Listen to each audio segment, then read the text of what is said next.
회사는 우리 3005번으로 잘 들어와 있죠.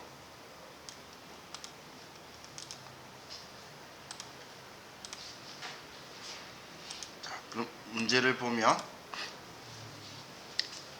자, 다음 자료를 입력하여 주식회사 미래산업의 1기 확정분 대손세액 공제신고서 및 부가가치세 신고서를 작성하시오. 전표 입력은 생략한다. 자, 그럼 먼저 대손 내역 보고 세액공제 대상인 거 아닌 거 이거부터 구분을 할게요. 자, 매출 첫 시지 운송에 대한 받을 넣은 440만원의 섬유시효가 완성되어 이에 대한 대손이 확정되었다. 매출 채권 발생일은 2018년 3월 10일이고 섬유시효 완성일은 21년 3월 10일이다.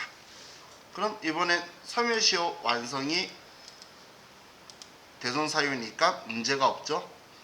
그리고 채권 발생일, 채권 성립일이 아직 10년이 경과가 안 했고, 그리고 이날이 대손 확정일이겠죠. 당연히 이날이 대손 확정일로 쓸 거예요. 다음, 매출 첫 법물 금속의 부도 발생으로 받으러온 550만원을 대손 처리하였다. 금융기관의 부도 확인일은 21년 3월 1일. 자, 우리 부도 발생일, 부도 확인일 같은 의미예요. 근데 발생했다는 걸 통지받거나 아니면 발생한 줄 모르고 수표나 엄 제시했는데 부도 났다라고 알은 그날로부터 6개월이 경과해야 되는 거예요. 그러면 대손 확정일은 언제죠? 대손 확정일은 얘는 2021년 9월 2일이 되겠죠. 지금 제가 말한 거는 대손 확정일은 2021년 9월 2일일 거라는 거예요. 이해가시나요? 그럼 지금 이번 신고 기간은 언제죠? 1기잖아. 1기 확정이기 때문에 이번 신고 기간 대손이 아니죠. 확정일 기준으로 이번 신고 기간이어야 되기 때문에, 그래서 얘는 대손세액 공제 대상이 이번 신고 기간 거가 아니네요. 다음 신고 기간 때 해야겠네요. 2기 때. 자, 다음 3번. 매출 첫 중동이 5월 1일에 채무자 회생 및 파산에 관한 법률에 의하여 파산하여 외상 매출금 330만원이 대손 확정되어 대손 처리하였다. 채무자 회생 및 파산에 관한 법률 이걸로 해서 파산했으니까 대손이 되고 날짜는 5월 1일. 자, 그럼 이제 이 두 개 1번, 3번만 써주면 되겠네요. 자, 대손세액 공제신고서에서 대손 발생 탭에 4월부터 6월 뭐 뜨면 아니오라고 하시면 깨끗해요. 아니오라고 하시면 깨끗하게 되니까 여기에 1번은 2021년 3월 12일 대손 금액 440만원, 거래처는 시지운송, 그리고 섬유시효 완성이다. 다음 3번은 2021년 5월 1일 330만원 중동 주식회사, 그리고 파산이다. 입력하는 건 뭐 어렵고 그런 거 없죠. 이 서식들 전부 다 특징이에요. 입력이 어려워서 못하시는 것보다 선별만 잘 하시면 돼요. 자, 여기까지 하셨으면 저장. 이제 저장 버튼 누르고 문제에서 부가세 신고서 작성하라 그랬으니까, 그럼 부가가치세 신고서 4월부터 6월 하면 방금 두 개 합쳐가지고 70만원이 대손 당했으니까 마이너스로 들어왔죠.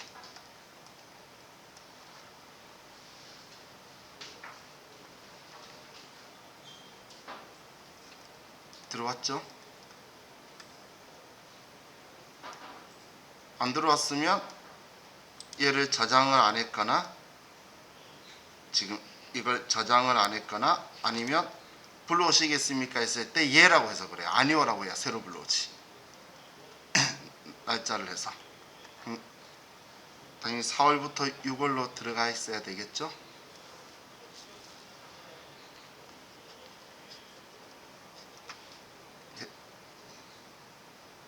나왔나요?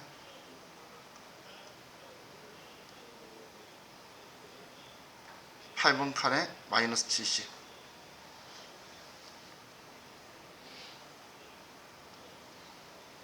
이경진 씨 나왔죠? 표정이 안 좋아서 걱정돼가지고 뭘 고민하고 계셨나? 자, 그럼 지금 시킨 건 이것만 시킨 거니까 이렇게만 하면 얘는 끝이에요. 그럼 정말 대손 사유를 보는 게 대손세액 공제신고서 작성하는 문제죠. 실제 시험도 그렇게 나올 거예요. 자, 그럼 이제 다음 페이지 439페이지에서 회사는 7700번으로 다시 바꾸고,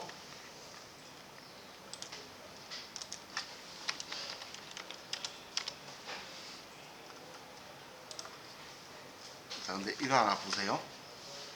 앞에 제가 대손세액 공제 신고할 때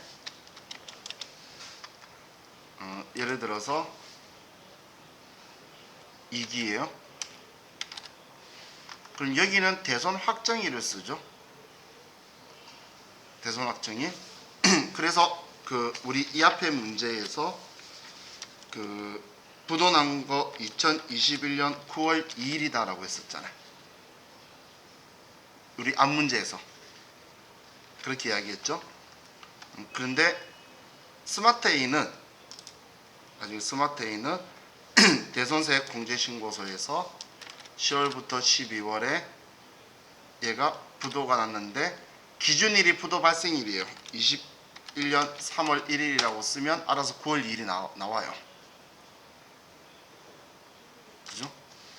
근데 K랩은 이 날짜만 쓰도록 되어 있기 때문에 우리가 계산을 하고 있는 거고, 얘는 기준일이 발생일이라고 제가 표시한 게 이거예요. 기준일은 부도 발생일, 확정일은 6개월이 경과한 다음날. 이걸 얘는 이렇게 보여주는데 얘만 쓰면 자동으로 나오는데 우리 K랩에서는 이때 알아서 이렇게 써야 된다는 이야기예요. 이것만. 그래서 시험 문제거리가 되지 얘는 문제거리가 안 되죠. 여기에서는. 그죠? 그래도 6개월 가지고 장난치니까 6개월 기억하자라는 거예요.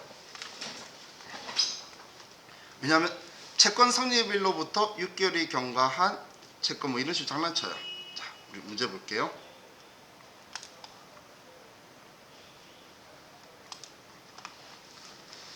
자, 그래서 7700번 바꾸셨죠?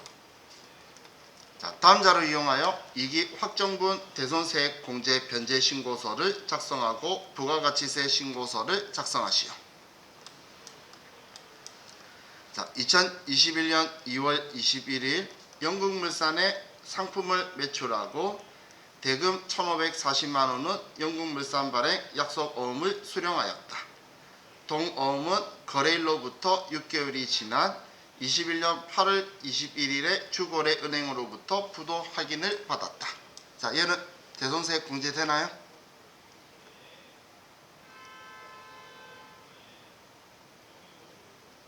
이때 한국말을 잘 봐야 돼요. 어느 날짜로부터 6개월이 지나야 된다라고 했죠? 부도 확인일로부터. 그러면 이날로부터 6개월이 지나야지. 그래서 말장난치는 거예요, 일부러. 거래일로부터 6개월이 지나요. 이건 의미 있는 이야기가 아니죠. 그래서 이렇게 말장난친다는 거예요. 우리 머릿속에 발생일이나 거래일로부터가 아니라 발생일이나 확인일로부터 6개월. 그럼 아직 안 지났죠? 그래서 1번은 안 되는 거예요.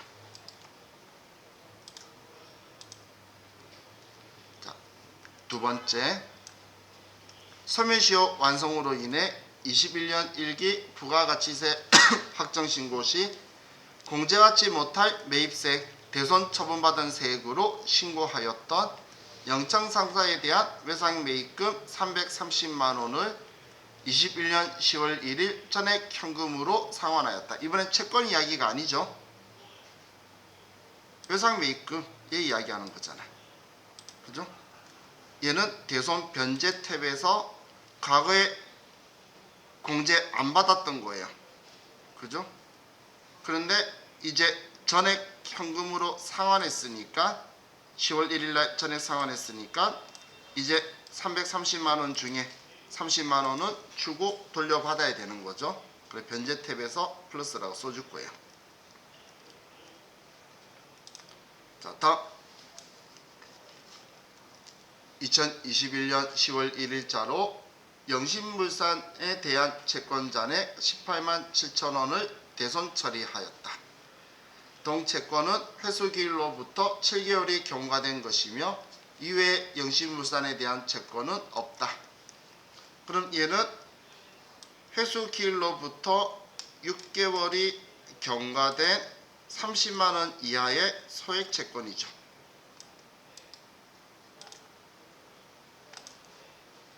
회수기일 6개월이 경과한 30만원 이하의 소액 채권으로 대손세액 공제가 되겠네요.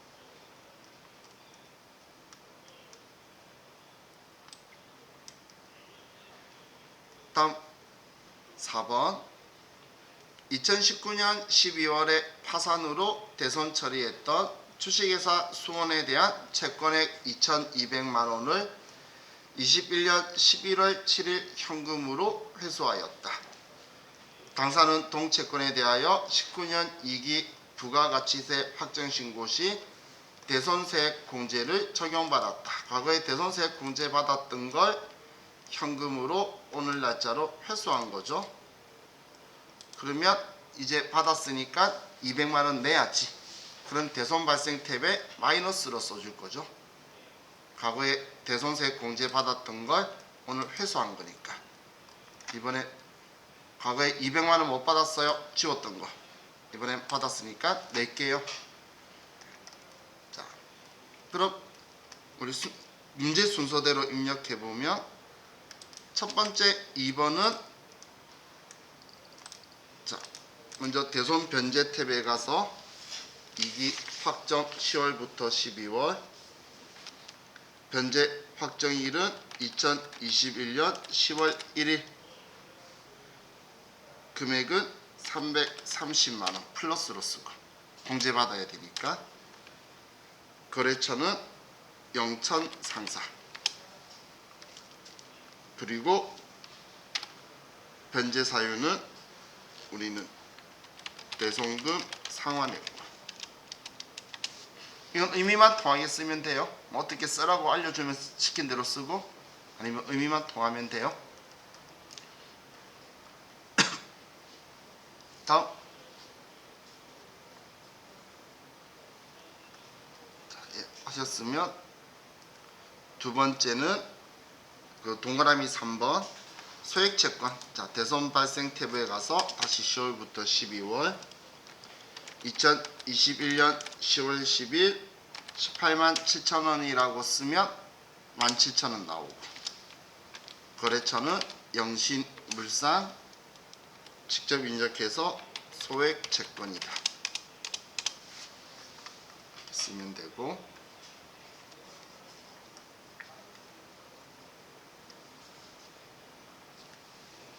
다음 세 번째는 2021년 11월 7일 날 회수한 거니까 마이너스 2,200만원이고 그리고 날짜 거래처는 수원 자, 얘도 직접 입력으로 대손금 회수했다.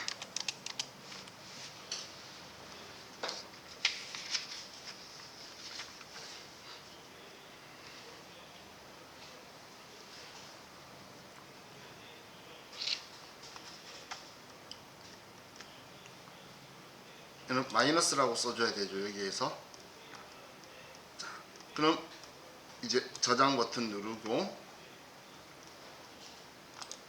둘 다 저장 같이 되었으니까 그럼 부가가치세 신고서에 가면 회수한 게 많아서 플러스로 나오겠네요. 10월부터 12월. 그렇죠? 200만 원에 17,000원 빼고 나머지 납부하게 들어왔고 변제 30만 원 공제받을 거라고 들어왔죠. 이렇게 되면 이제 얘는 끝났네요.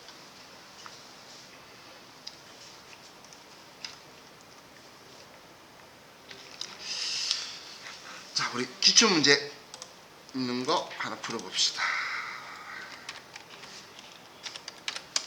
621페이지.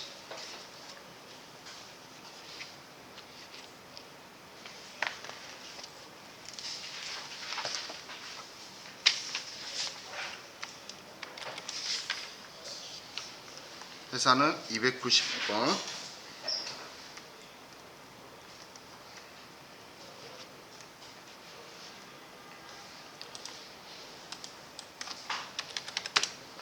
(621페이지)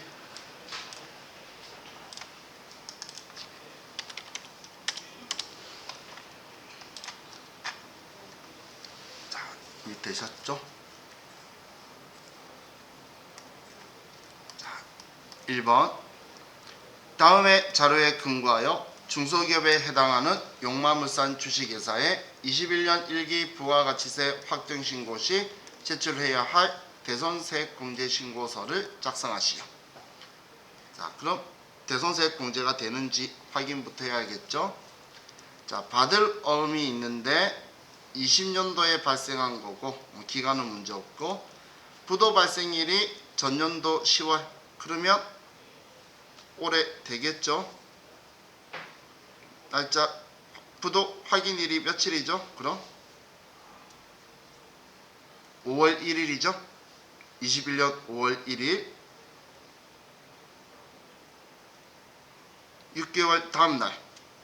원래 확인되면 다음날부터 카운팅 하는데 그럼 어려우니까 제가 표현할 때 그냥 얘 6개월 다음날이라고 표현하는 거예요. 다음날부터 카운팅을 해서 그런 거예요. 자, 다음 예상 매출금이 있고 4월 1일 법원에서 파산 확정 판결을 받았어요. 그러면 법원이 선고했으니까 문제 없죠. 그래서 자, 얘도 대손세액 공제가 되고 다음 미수금인데 기계장치 판매 대금이에요. 얘는 과세품이죠. 그러면 일단 문제가 없죠. 토지의 미수금 이런 게 안 된다 그랬어요. 면세품에 대해서 얘는 과세품이니까. 근데 5월 9일 날 대손 처리했는데 해당 법인이 채무자의 재산에 대하여 저당권을 설정하고 있대요. 자, 저당권 설정을 하면 돈 못 받을 일 있나요? 자, 일단 저당권 혹시 뭔지 모르시는 분 있으면 여러분 집 담보로 은행에 대출 받아 보시면 돼요. 그러면 자, 이거요. 예를 들어 우리 집이 2억짜리잖아. 그런데 내가 1억을 대출 받고 싶어요. 그러면 1금융에서는 저당권을 아마 1억 2천을 잡을 거고 2금융이나 이런 데서는 1억 4천을 잡을 거예요. 그래서 내가 돈을 못 갚으면 그걸 이제 민사집행법에 의한 경매에 보내가지고 낙찰받으면 방금 제가 말했던 1억 2천에 1억 4천을 자기들이 먼저 가져가는 거예요. 그럼 돈 못 받을 일 있나요? 없죠. 얘는 저당권 잡았으면 880개월 다 받는다는 이야기예요. 그래서 얘는 대손세액 공제가 안 돼요. 저당권 설정된 채권은 대손세액 공제 대상이 아니에요. 돈 못 받을 일 없거든. 그럼 얘 두 개만 하면 되겠네요. 두 개만. 자, 그럼 대손세액 공제 신고서에 가서 자, 날짜 7월부터 죄송해요. 7월부터래. 날짜 10월 왜 이래? 일기니까 4월부터 6월. 자, 대손 확정일은 2021년 5월 1일. 대손 금액은 770만 원. 거래처 주식회사 가격. 그리고 부도 6개월 경과. 다음 2021년 4월 1일 550만원 거래처 주식회사 비아 그리고 파산이다. 이렇게 하면 이거 끝이에요.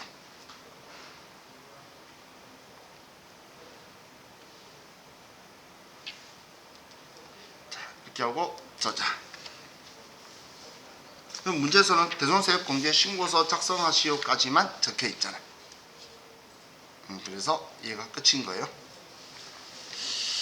자, 더 이상 지금 기출 문제가 없어요. 근데 기출 문제가 요즘 왜 없냐면 부가가치세 신고서의 대손세액에 대해서 많이 나오면서 여기 서식 문제가 옛날엔 잘 나왔어요. 제가 뭐 한 3년 전만 하더라도 이 교재 안에 들어있는 것만 3개씩 있고 막 그랬었어요. 3개, 4개 정도. 근데 부가가치 신고서에 얘가 많이 언급이 되면서 이제 이 신고서 서식은 대손세액 공제 신고서 서식은 좀 문제가 그렇게 많이 등장 안 하더라고. 너무 쉬워서 그런가 봐. 그죠? 자, 그래서 부가가치 신고서에 플러스 마이너스로 금액 쓰는 거 있죠? 그걸 개념적으로 생각해야 돼요. 사실 대손세액 공제 신고서는 부호가 플러스 마이너스 헷갈리면 부가가치 신고서를 이해해 놓고 입력한 후에 확인해 보면 되잖아. 대손금 회수했으면 매출세액에 더해져야 된다 라고 생각해 놓고 플러스로 나와야 되는데 부호 잘못 썼으면 내가 바꾸고 다시 저장하면 되니까. 그래서 부가가치 신고서로 대손 당하면 빼야 되고 그 돈 회수하면 줘야 되니까 플러스다. 이렇게 해서 부가가치 신고서를 기준으로 생각을 하는 게 우리는 부가가치 신고서 문제 푸는 데도 좋고 대손세액 공제 신고서는 간단하게 부호만 변환시키면 되죠. 자, 이제 441페이지로 다시 돌아가서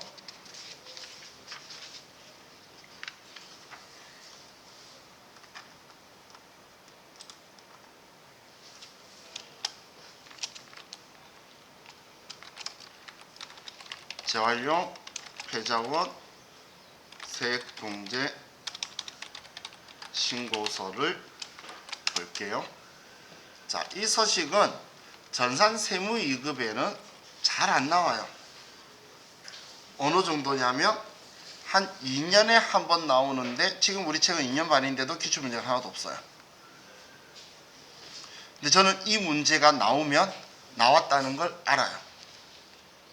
왜냐면 저하고 친한 선생님 중에 아갈령이라고 있어요. 자기 이름 이글령인데 자기가 아갈령이라고 하는 선생이 있는데 그 선생이 저보다는 나이 몇 살이 많지?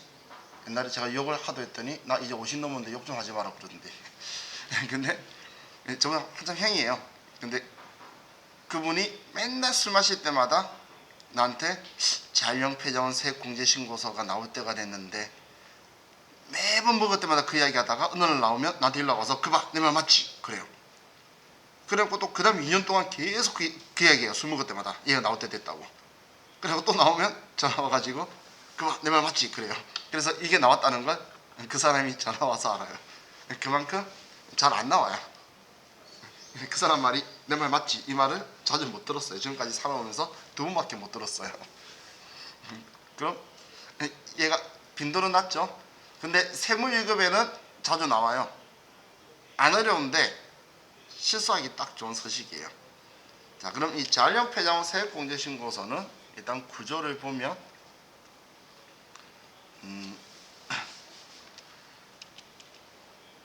우리 회사가 고물상이에요. 사례래 고물상. 자, 이 고물상은 과세 사업자예요. 고물상은 그러면 이 고물상은 누구나한테 당연히 매출 가격과 그리고 매출세액을 다 받겠죠. 당연히 누구나한테 받아야 되겠죠. 물건 팔면 과세사업자는 상대방이 개인이든 법인이든 면세사업자든 무조건 자기가 파는 물건 가격의 10%를 받아야 되잖아. 거래 증서 의무. 그러면 고물상이 물건을 사면 매입 가격이고 그리고 매입세액을 주고 공제를 받을 거예요. 그럼 이 고물상이 사는 이 매입하는 이 물건이 우리 폐지나 고철, 구리, 스크랩 혹은 뭐 중고 자동차 이런 것들인 거예요. 그럼 얘는 과세품이에요? 면세품이에요? 과세품이죠. 자, 뭐 둘 중 한 개겠지, 그죠? 과세 아니면 면세겠지. 우리 면세에서 폐지, 고철 저와 같이 이야기한 적 없잖아. 그건 확실하게 기억나시죠? 우리 부가가치세는 일반 소비세로 면세 항목이 없으면 다 과세잖아. 그럼 폐지, 고철, 구리, 스크랩인데 그럼 여러분들 주위에 폐지 줍는 할머니나 이런 아저씨들 봤죠? 잠깐, 할머니인데 왜 아저씨? 할머니, 할아버지들 봤죠? 그죠? 그럼 그분들은 일반 개인이잖아. 한마디로 나한테 공급하는 사람이 일반 개인 혹은 면세 사업자라는 거예요. 한마디로 부가가치세법상 비사업자라는 거예요. 그러면 이 비사업자는 매입세액을 나한테 받을 수가 없는 사업자죠. 그죠? 그럼 과세품을 내가 공급받는데 폐지 주는 할머니가 고물상에다가 폐지를 주면서 세금계산서 발행해 줄 수 없다는 이야기예요. 그럼 비사업자니까 부가가치세를 받아서 세무세 낼 수도 없죠. 그래서 이 고물상은 매입세액 없이 물건만 사오는데 이걸 누군가한테 팔던 간에 폐지로 아니면 페트병으로 뭔가 만드는 회사나 고철을 녹여서 하는 회사에 이걸 공급하면서 세금계산서 발행하고 부가세 받아서 세무서에 내야 된다는 거예요. 그럼 그냥 이 구조에서 문제될 게 아무것도 없어요. 아무것도 없는데 이 없는 매입세액을 정책적인 목적으로 이 없는 매입세액을 있다고 해줄 거예요. 그래서 얘도 없는 매입세액을 있다고 해주기 때문에 의제 매입세액 공제의 일종이에요. 없는 매입세액을 있다고 해줄 거예요. 근데 차이점이 있다면 이 앞에 의제 매입세액 공제는 미가공, 농, 수산, 축산, 인산품, 면세품이었고 얘는 이거나 혹은 중고 자동차처럼 과세품이 우리 회사의 원재료나 아니면 상품이라는 거예요. 정말 정책적인 목적으로 하는 거죠.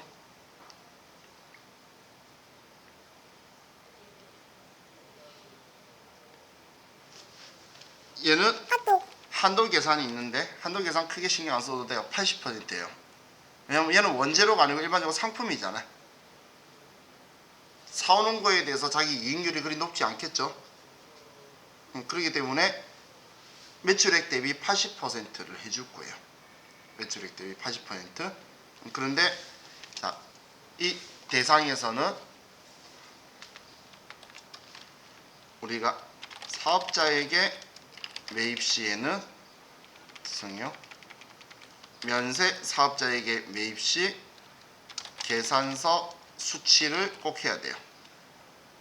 신용카드 이런 거 법제는 안 적혀 있어요. 계산서 받아야 돼요. 개인한테는 당연히 뭔가 받을 수가 없겠죠. 그래서 개인은 상관없는데 면세 사업자한테 매입하게 되면 계산서를 꼭 받아야 돼요. 자, 그리고 과세 사업자에게 매입분은 공제 대상이 아니에요. 과세 사업자한테는 일반 과세 사업자, 일반 과세 사업자에게 매입분은 공제 대상이 아니에요. 이건 악의적으로 부가가세 주고 공제 받아야 되는데 악의적으로 안 한 거예요. 그렇기 때문에 얘는 매입세 의제 재활용 폐자원 세액 공제 대상에 들어오지 않는 거예요. 자, 근데 한도 계산할 때에 과세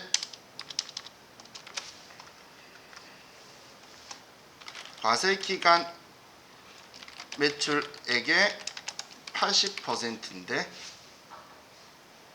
이 80%가 설마 비사업자한테만 산 게 80%면 너무 많겠죠.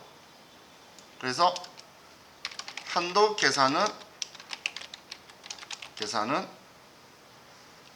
이 재활용 폐자원세 한도 계산하는 거는 과세기간 매출액의 80% 빼기 세금 계산서 수취분을 빼면 재활용 폐자원 다 줄여서 세액 공제액이 나오게 되는 거예요. 세금계산서 받는 일반 과세도 있을 거잖아요. 자, 우리 중고자동차회사도 보면, 자, 중고자동차회사가 과세품이니까 당연히 부가가치세를 받아요. 그런데 사업자한테, 법인한테 사올 수도 있지만 우리 같은 개인도 중고매매상에 자동차 팔 수도 있겠죠. 그럼 우리는 부가세를 못 받잖아. 그러면 우리 중고자동차 회사도 공제를 받는 거예요. 정책적인 목적으로 해주는 거예요. 그럼 공제율은 외울 필요 없을 만큼 어마무시해요. 둘밖에 없어요. 그냥 고철이나 폐지 등 얘는 103분의 4, 중고자동차는 110분의 10, 없는 매입세액을 110분의 10이나 해줘요.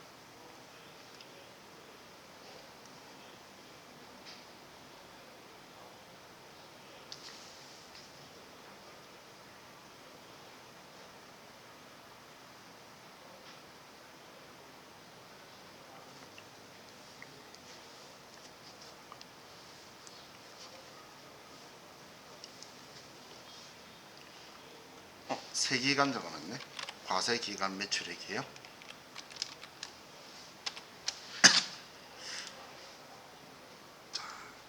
이것도 없는 매입세액 있다고 하기 때문에 의제 매입세액 공제하고 거의 똑같아요. 자, 그럼 우리 교재의 다음 페이지로 가서, 자, 이거 입력하면서 같이 보면 돼요. 입력하면서 같이 보면 되니까 입력하면서 봅시다. 자, 회사는 다시 우리 3005번으로 가고, 자, 문제 볼게요. 주식회사 미래산업에 다음 자료를 입력하여 21년 2기 확정분 재활용 폐자원 세액공제신고서 및 부가가치세 신고서를 작성하시오. 거래일자별로 매입 매출 전표, 의제로 매입, 일단 이거 하지 말고 할게요. 이다음 문제에서 의제로 매입을 쓸게요. 이번 문제는 쓰지 말고 그냥. 자, 입력하고 재활용 폐자원 세액공제신고서에 반영하시오. 한도액을 계산하기 위한 매출액은 2기 예정분 1억 5천, 2기 확정분 2억 5천. 자, 그럼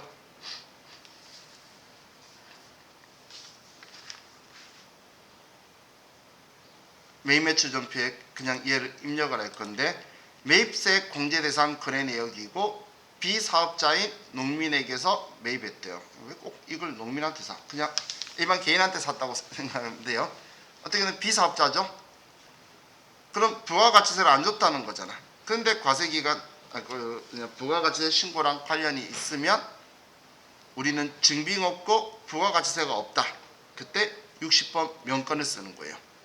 의제 매입세 공제에서도 우리 농어민 매입분이 안 떴는데 그것도 60번 명건으로 쓰는 거예요. 의제 매입세 공제를 받을 거면. 그럼 자, 우리 매입 매출 전표로 가서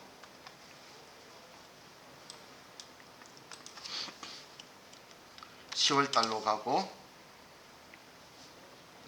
자, 10월 11일 날 60번 명건, 여기에 60번을 쓰고, 자, 이 과세 유형 기억해 두세요.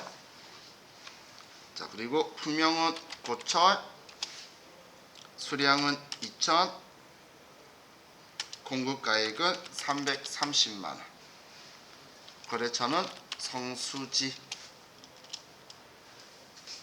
그리고 분계는 1번 현금해도 되고 혼합해도 되는데, 자, 여기에서 여기에서 재활용 폐자원 세액공제 대상인지 또 구분을 해서 써서 자동으로 반영되는 게 편하겠죠. 그래서 조교에서 F2번 눌러보시면 이번엔 7번이 있어요.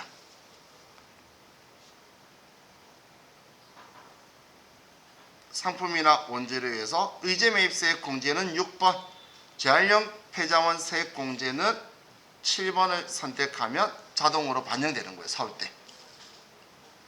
얘는 7번 하면 자, 이런 식으로 입력하면 되니까 이번에도 나머지 3개 맞이하면서 저기 7번 쓰는 거 꼭 기억하세요. 12일날 폐지 15만원 0폐지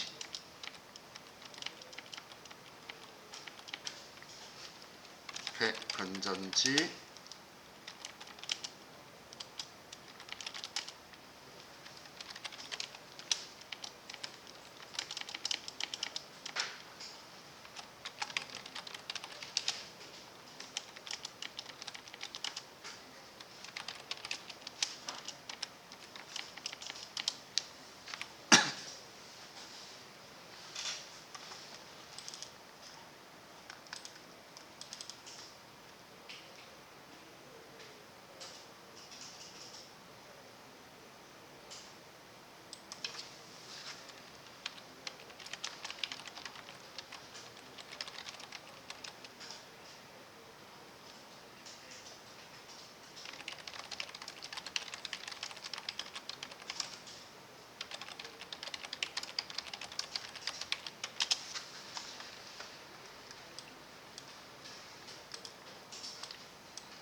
입력하셨으면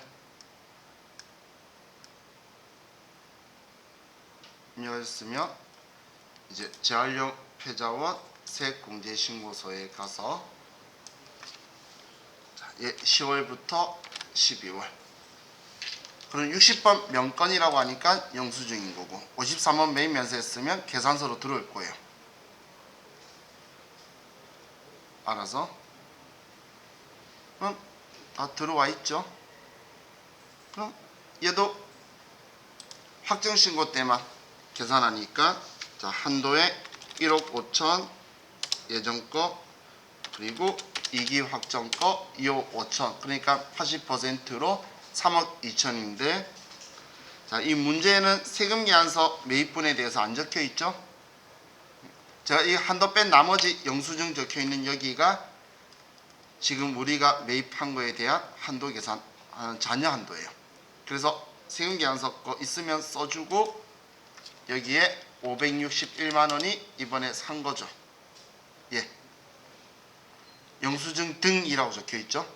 계산서도 뭐든 전부 다 이번에 재활용 폐자원 세액공제 대상 얘를 써야 컴퓨터에서 이거의 103분의 3에서 공제 납부할 세액이 나오게 되죠. 얘가 나와야 부가세 신고서에 한도가 들어가는 거예요. 자, 그럼 이제 저장하고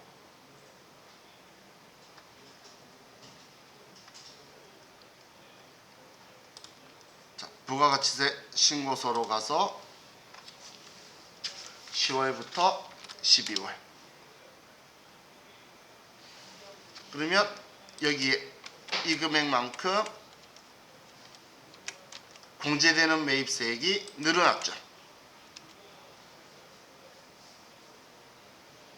그럼 공제되는 매입세액이 늘어나면 우리 회계 처리 어떻게 해야 되죠? 공제되는 매입세액이 늘어나면 우리는 차변에 부가세 대급금을 이 금액만큼 높여줘야지. 그리고 대면에 방금 원재료라고 했으니까 원재료 적용 8번 제가 의제매입세액이랑 똑같아요 라고 말한 게 이런 것들이에요. 사올 때만 7번이라고 6번 7번 구분만 하는 거지 없는 매입세액 있다고 해주니까 늘어난 만큼 부가세 대급금 높여야 되겠죠. 공제되는 매입세액이 늘어나는 만큼 장부상에 부가세 대급금 높여주고 그리고 원재료나 상품 취득원가에서 줄여주니까 이때 대변의 재고자산이 와서 타계정으로 대체 적용 8번. 이해하셨나요? 자, 그럼 이번에 다음 페이지로 가서 의제료 매입으로 입력하는 거 볼게요. 의제료 매입 회사는 7700번으로 가고,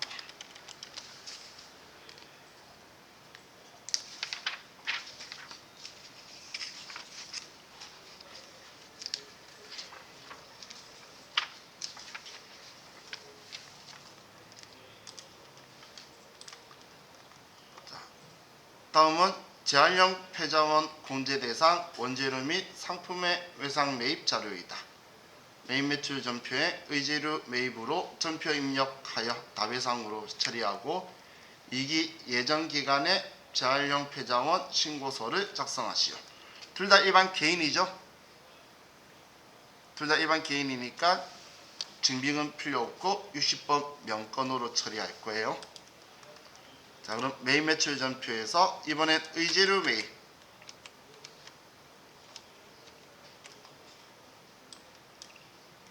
해서 9월 첫 번째 9월 1일 날 60번 명건에 품명은 고철, 수량은 200, 공급가액은 105만원.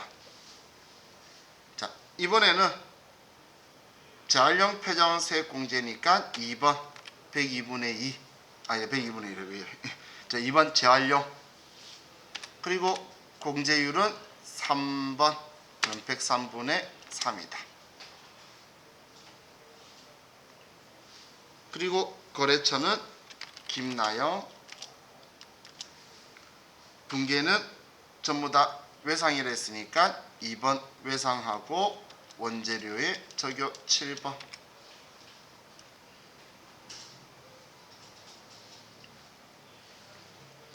자, 그럼 이번에도 우리가 105만원치 샀지만 의제료 매입에 사니까 103분의 3만큼 원재료를 줄이고 부가세 대급금으로 만들어 버렸죠.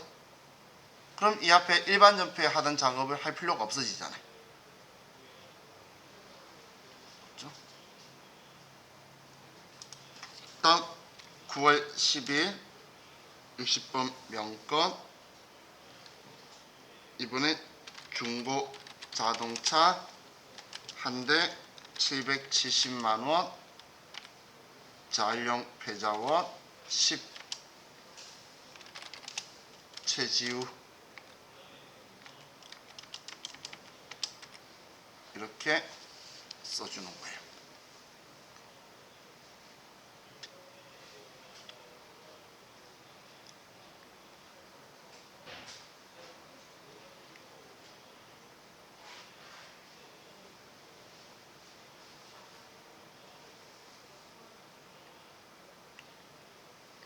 됐나요? 그럼 이제 창 닫고 제한령 폐자원 세액공제신고서에 가서 2기 예정 7월부터 9월, 그러면 알아서 또 얘 정리를 해뒀죠. 뒤까지 다. 그리고 이번에는 아래쪽에 클릭해도 안 들어가요. 왜 안 들어갈까? 예정신고라서. 얘는 확정신고 때만 다 한도 계산하니까 예정 때 공제받았던 거 다 합치는 거예요. 그럼 저장 버튼 누르면 이제 얘 작성되었죠.